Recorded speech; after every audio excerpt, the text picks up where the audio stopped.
back to our NCAA football win total series. We are moving on with the SEC. It is our second to last school, and we are at Texas A&M. And Texas A&M definitely wants more. So go back to 2012. They joined the SEC. Kevin Sumlin came in that year. They ended up going to a Cotton Bowl and winning it 11-2, but he never got to that same success and was gone after the 2017 season when they went to a Belk Bowl. Jimbo Fisher shows up. Bowl game to his first 3 years. 2021, 8-4, no bowl game because of COVID issues. But then 2022, 5-7. 2023 starts 6-4 and is fired. They ultimately go to a Texas Bowl last year, and let's look at that. We last year started out win against New Mexico, loss at Miami, beat Louisiana Monroe, Auburn, and Arkansas. They lose to Bama, they lose at Tennessee, beat South Carolina, and then they lost to Ole Miss. They would beat Mississippi State and Abilene Christian. They'd lose at LSU and then face Oklahoma State in their bowl game. And they'd end up just losing that one too. So overall, 7-6 last year for Texas A&M. We look at them going into this year offensively. Offense should be improved. I like Mike Elko as a coach. I love Colin Klein coming in as the offensive coordinator. Connor Wegman's the quarterback. He was pretty accurate, nearly 70% of his passes. 8 scores last year, just 2 picks when he played. He should be a good quarterback this year. They don't have the same receivers, but they do have Noah Thomas, Jihad Walker, and Moose Muhammad. That should be a good receiving core here in the SEC.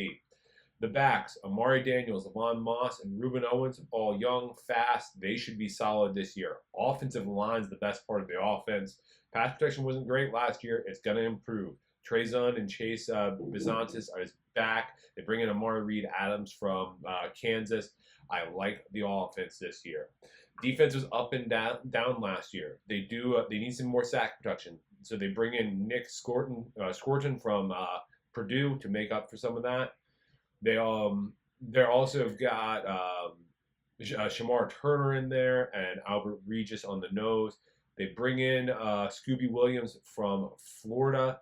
They have Tareem Polk coming off a strong year last year. And the secondary should be solid.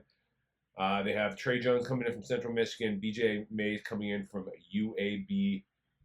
Really, I like this defense, too, if the secondary can just be a rock. They've got some tough games this year, but, for passing. But if that secondary can make a step up, this team's going to be solid. Schedule this year, definitely some favorability. It does start August 31st, though. August 31st against Notre Dame at home. I'm going to lean loss in that one. September 7th, they get McNeese State at home. That's going to be a win. September 14th, they're at Florida. That will be a win. September 21st, Bowling Green at home. I think that's a win. September 28th, Arkansas. I lean win in that one. October 5th, Missouri. I lean win. Then they have a bye. They're at Mississippi State on October 19th. I think they're going to get a win there. October 26th, LSU. I'm going to go ahead for this one, say they're going to lean loss. Then November 2nd at South Carolina, I'll say a win. November 9th, they have another bye. Then they get New Mexico State on November 16th. I think that's a win. November 23rd, they're at Auburn. I'll lean loss there. But then I'm going to give them the win on November 30th over Texas at home.